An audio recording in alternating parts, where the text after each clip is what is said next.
Ricky, so we started. When did you realize? At about what time did you realize, man, this thing is going crazy? Now I'm in the 6th grade. I'm about 6 feet tall. I can't keep shoes on my feet. Oh, wow. Mama's yelling at me because every other week we got to go get some new clothes. That's right. And then you thought, well, you know, I kind of like this basketball thing. When did you realize you might have had a knack for it, or did you grow into it? Well, it kind of happened just like you said.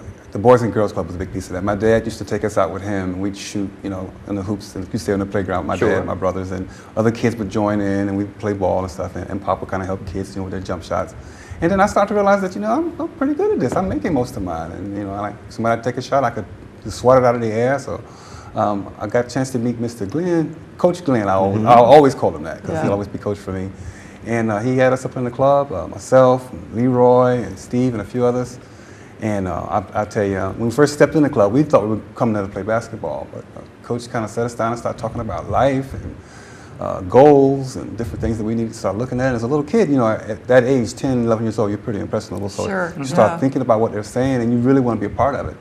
And tried out for the team, made the Boys and Girls Club, the boys team back then, and I was just ecstatic. So excited because at school, when I was going over at West Tampa, any of the kids, we all wore their little name things from the Boys and Girls Club. You had your little tags, the little chains, and all the kids used to wear them so much that some of us had little rashes around our necks because we wouldn't take them off. We wore them all the time. That's beautiful. That's beautiful. Yeah, I started to realize that I definitely had a pretty good game, and Coach worked with us with the fundamentals and really got us to understand the game, not just run up and down the court. Well, as it would happen from time to time, we've already got our first caller in the new season. How about that? In the new season, shall we? Let's do it. All right, Ricky, you ready? I'm ready. All right, Ricky, here we go. Caller, you're on the air. Tell us your name and where you're calling from. Leroy Staley. Excuse me, could you repeat that, sir? This is Leroy Staley of Pearl, Mississippi. Oh, there he is. All right. And I assume you're a first-time caller. Is that correct, Mr. Staley? Yes, sir. I want the bell. You just got it, and you're going to get another one. There you go. He wants the bell. 2 bells. Hi, Leroy. How are you, man? I'm doing great. Are you watching us tonight? Can you get that feed over there where you are?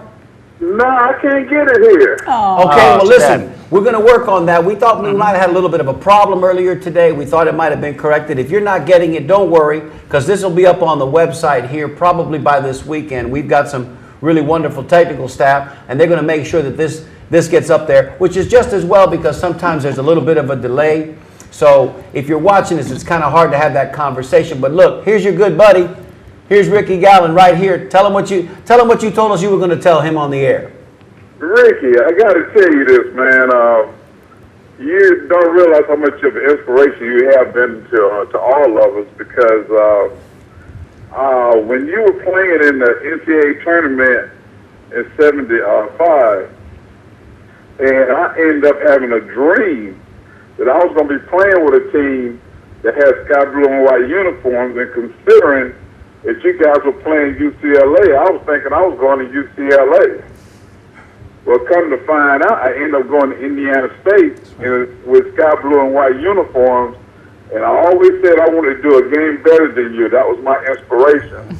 And guess what? I got that game better than you, but we both lost the final game. Is that amazing? That is amazing. Is that amazing? Great story.